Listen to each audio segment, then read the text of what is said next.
वालेकुम दोस्तों, आपका बहुत बहुत स्वागत है कौन बनेगा डॉलरपति में।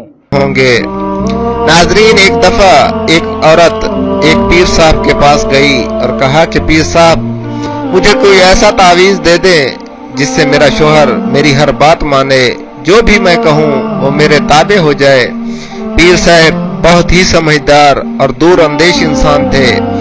वो औरत की बात गौर से सुनते रहे और कहा कि बेटी, आपका काम हो जाएगा, मगर इसके लिए एक शर्त है। ये अमल तो सिर्फ और सिर्फ शेर की गर्दन के बाल पर होगा, और वो बाल भी आप खुद शेर की गर्दन से उखाड़ कर लाएंगी, तब असर होगा, वरना कोई फायदा ना होगा। वो औरत बहुत परेशान हो गई और मायूस होकर वापस आ गई और अपनी सहेलियों को बताया। उसकी एक सहेली ने मशवरा दिया कि काम तो मुश्किल है मगर नामुमकिन नहीं। तुम ऐसा करो कि रोजाना 5 किलो गोश्त लेकर जंगल जाया करो और जहां शेर आता है वहां डालकर छुप जाया करो। कुछ अरसे के बाद शेर के सामने जाकर डालना शुरू कर देना। वो गोश्त का आदी हो चुका होगा। तुम इसके करीब जाकर गोश्त डालना शुरू कर देना और इसकी गर्दन पर प्यार से हाथ फेरना शुरू कर देना, और जब शेर तुमसे मानूस हो जाए तो गर्दन से बाल उखेड़ लेना। इस औरत को उसकी सहेली की बात बहुत पसंद आई।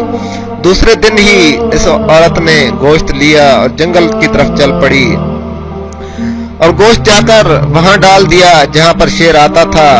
गोश्त डालकर वो औरत छुप गई। शेर आया और गोश्त खाकर वापस चला गया। उस औरत ने 1 माह तक ऐसा किया। 1 माह के बाद इसने शेर के सामने जाकर गोश्त डालना शुरू कर दिया ताकि शेर को पता चल सके कि इसकी खिदमत कौन कर रहा है। फिर वो लड़की शेर के सामने आने लगी और उसके थोड़ा करीब होने लगी। कुछ अर्सा के बाद शेर भी औरत से मानूस हो गया। औरत ने शेर की गर्दन पर ऐसा ऐसा प्यार से हाथ फेरना शुरू कर दिया। तो एक दिन औरत ने मौका देखकर शेर की गर्दन से बाल उखेड़ा और खुशी खुशी पीर साहब के पास पहुंच गई और बाल पीर साहब को दे दिया और कहा कि मैं शेर की गर्दन से बाल उखेड़ कर ले आई हूँ, अब आप अमल शुरू करें। पीर साहब ने पूछा कि कैसे लाई हो, तो उस औरत ने पूरी तफसील बता दी। पीर साहब मुस्कुराए और कहा कि क्या तुम्हारा शोहर इस जंगली दरिंदे से भी ज्यादा खतरनाक है, जो कि खूनख्वार होता है, जिसकी तुमने चंद दिन खिदमत की और वो तुमसे इतना मानूस हो गया कि तुमने इसकी गर्दन से बाल उखेड़ लिया और इसने तुम्हें कुछ भी नहीं कहा। तुम्हारे शोहर के साथ भी पेट लगा हुआ है। तुम इसकी खिदमत करो। जब जंगली दरिंदा खिदमत से इतना मानूस हो सकता है तो एक बाशऊर इंसान क्या आपके ताबे नहीं हो सकता। उस लड़की को समझ आ गई और उसने घर जाकर अपने शोहर की खिदमत करना शुरू हो गई और कुछ ही दिनों में उनकी जिंदगी एक जन्नत जैसी बन गई और उनका घर एक खूबसूरत जन्नत जैसा घर बन गया। नाजरीन, इस स्टोरी का असल मकसद सिर्फ और सिर्फ ये था कि घर इखलाक से चलते हैं, मार कुटाई से नहीं।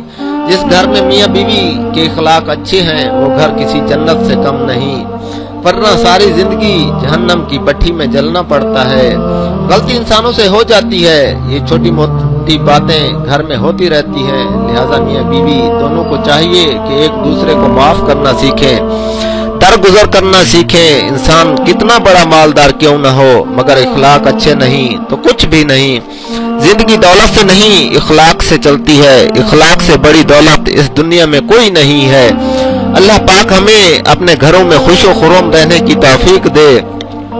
नाज़रीन, अगर मेरे इस वीडियो से आपको थोड़ा सा भी सबक हासिल हुआ हो तो प्लीज वीडियो को नीचे सब्सक्राइब और साथ बेल के आइकन पर जरूर क्लिक करें ताकि हमारी हर नई आने वाली वीडियोस आप तक बआसानी पहुंच सके।